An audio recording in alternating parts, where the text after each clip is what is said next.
Hey, welcome back to The Explainer. So today, we're going to trace one of the most powerful ideas in, well, all of human history, the idea of a single universal God. Now, for many of us, that's a familiar concept, but how did it even get started? I mean, think about it. How does an idea like that arise in a world just jam-packed with thousands of local, tribal, and national gods? Well, let's dive in and find out. Okay, so I want you to try and imagine something. Picture yourself living in the ancient world, right? Every city you visit, every river you cross, every single tribe has its own special god, its own divine protector.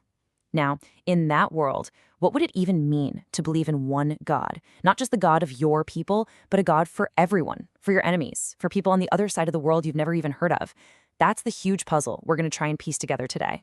All right, so our journey is going to begin by looking for clues, kind of like a detective story. We're searching for traces of this idea in the ancient pagan world. Were there any hints, any echoes of a single divine reality before that revolutionary idea of monotheism really burst onto the scene? Okay, so it turns out there were a few early attempts to kind of unify the divine. You had a few things going on. First, you had these really ancient, kind of vague deities. They didn't have super distinct personalities or jobs. Then you get the pantheon, which literally means a house for all gods. And that suggests, okay, maybe they're all part of one big collective. And finally, you have this thing called syncretism. This is where, for example, the Greeks would go to Egypt, see an Egyptian god, and say, hey, that's basically our god, just with a different name. All of these were like little baby steps toward a bigger idea of unity.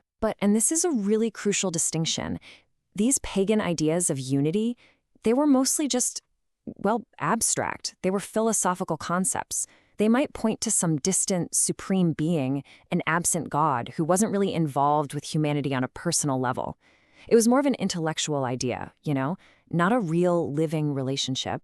And this is where we hit the absolute core of the argument. This is where a radically different idea enters the picture. It all comes down to the distinction between a supreme God and a universal one. Now, that might sound like a subtle difference, but believe me, it changes absolutely everything. Okay, let's break this down. Think of it like this. On one side, you've got your supreme national god. We're talking about guys like Zeus or Marduk. How do they prove they're powerful? Well, they win fights against other gods. They're basically the strongest player on the team, the god of a specific people. But on the other side, you have the universal god. This god doesn't fight other gods. No, he judges them. He dismisses them as just things that were made. His power isn't about winning a cosmic brawl. It's absolute. It's inherent. This is the God of all peoples. And this clash of worldviews is just perfectly captured in this ancient taunt.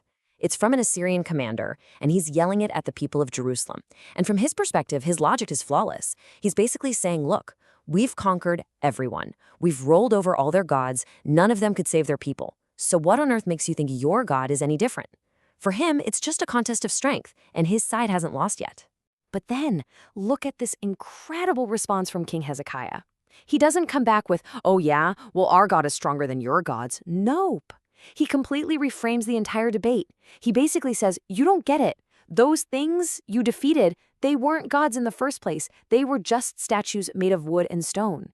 You see, this isn't a contest of equals anymore. It's a declaration that there's only one true God over all the kingdoms. So that's the crucial point right there. The whole difference is this. It's not about being the most powerful player in the game. It's about being the one who actually invented the game, wrote the rules, and built the stadium. Now, this idea of a universal God has an equally radical consequence. Think about it. If there's one God over every single person, then it follows that there must be one standard of justice for every single person. And this is really the birth of what we might call universal ethics, or even international law. And this question, which was asked thousands of years ago, is just revolutionary. Abraham isn't asking, hey, will the God of my family be fair to my family? No. He's asking if the judge of all the earth is going to do what's right.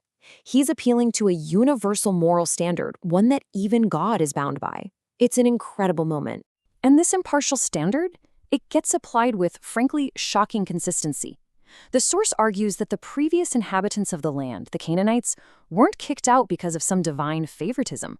No, it was because of their own moral corruption. And then Israel gets this incredibly stark warning. If you act the same way they did, the land will vomit you out too. It's one moral law, same rules for everybody, no exceptions. But it doesn't stop there. The argument presented by the source gets even more stunning, even more of a reversal of national pride. If what we just saw was a challenge, what comes next, from the prophet Amos, is absolutely breathtaking. I mean, just let that sink in for a second.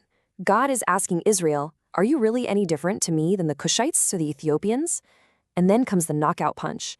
He says that just as he led Israel out of Egypt, he also led their greatest enemies, the Philistines and the Syrians, out of their own lands. This is an absolutely mind-blowing statement of God's equal care and providence for all nations, even your worst enemies. Okay, so all of this has been building to a climax. This brings us to the ultimate, most astonishing vision that flows out of this whole concept of a single, universal God who cares for all humanity. This entire intellectual journey that we've been on, it culminates in one of history's most radical prophecies of reconciliation. It comes from the prophet Isaiah, and it's hard to overstate just how radical this vision really is. Just listen to these words. Egypt, right? The original oppressor. And Assyria, the brutal empire that destroyed the northern kingdom. In this vision of the future, they are standing right alongside Israel, together as a blessing to the world. And listen to what God calls them. Blessed be Egypt, my people. Wow. Assyria, the work of my hands. And Israel, my inheritance. This goes so far beyond tolerance, it's like a family portrait of former mortal enemies, all brought together, all embraced by God. And that leaves us with a final, really profound question to think about. This vision completely reframes what it means to be chosen, doesn't it? What if being chosen isn't about getting exclusive perks or special favor? What if instead it means having a special role, an inheritance, as part of a much wider humanity that God loves and calls his own? And that, right there, is the stunning destination of this ancient, truly revolutionary idea. Thanks for joining us on The Explainer.